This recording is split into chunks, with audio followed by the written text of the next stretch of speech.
कशी असते वारी? वारी पाना फुटल्या गाईच्या कासेसारखी असते वारी.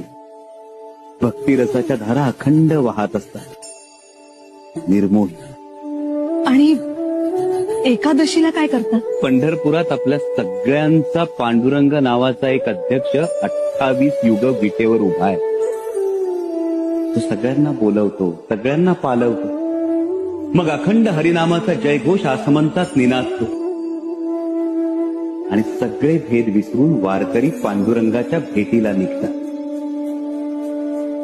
पांडुरंग सुद्धा हा एकीचा मेळा आणि मांगल्याचा सोहळा पाहण्यासाठी आतुसलेला असतो. तो वारकऱ्यांवर अबीर उधळतो आणि वारकऱ्यांच्या मनातला भ्रम नाहीसा करतो, भेद नाहीसा करतो, काळोख नाहीसा करतो.